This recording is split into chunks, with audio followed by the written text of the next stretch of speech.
the story about the boy and his Mustang. In Maryland, not Connecticut, Maryland, there was a young man who he got up late, so he was going to be late for work.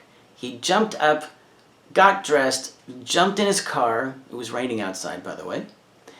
And he headed off to work. On his way to work, he crashed his Mustang. In fact, the car was, it was like that. That he hit a tree, and that it crushed in from the passenger side all the way over to the driver's side footwell. The front end of the vehicle was almost completely ripped off. In fact, he ripped the tree out of the ground. Well, so it was wet, the car ran off the road and he hit a tree. What's the big deal? The tree that he hit was on the opposite side of the road than he said he was going.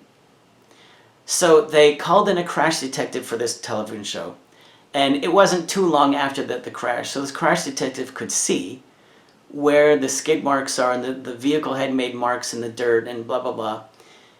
And what he said is, no, he wasn't leaving home, he was coming back home.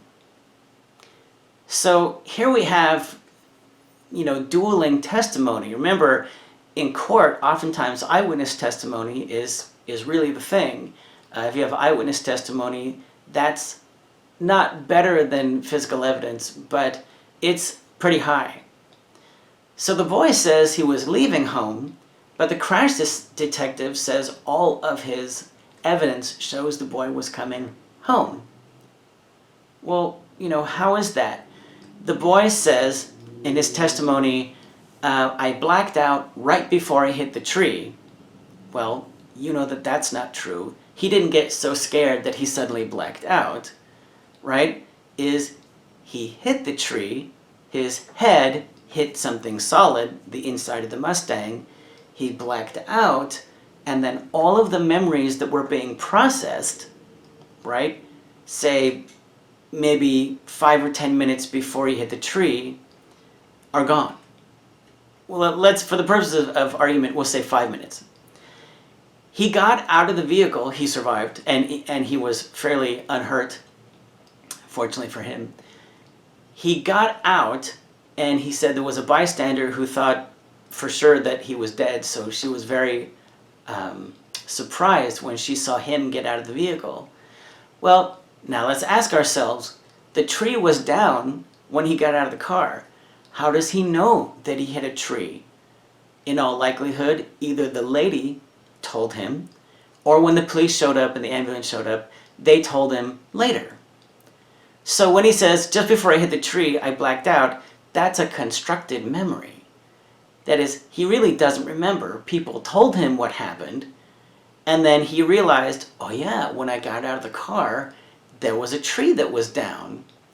But that doesn't explain why he still maintains the idea that he was actually driving to work when the crash detective says he was coming home. So how can we explain this? Well, let's go back a little bit and ask again, how much of his memory did he really lose? He says almost nothing. So I won't try and make this too terribly long, but think about it for yourself. If you wake up late, you're rushing, you are flying down the road, what's it likely for you to remember? Right? Can you think of it? Yeah, it's that you hurried so fast you forgot something. So, what happened? Yes, he was going to work, but he realized he'd forgotten something because he was rushing, and he turned around. So now, really, let's ask again, how much memory did he lose?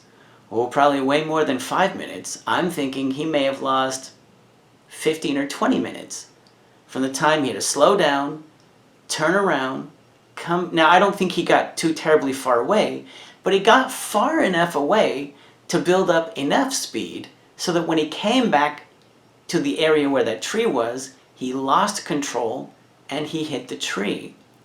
So I just think that's a really interesting story. It's about a 5-minute clip in this video that I have. But if you lose your memory, how much did you really lose? And would you know it? Would you know how much, right? Unless someone told you. My guess is that even after they put him in the ambulance, he might not have been, his long-term memory might not have been truly plugged in yet.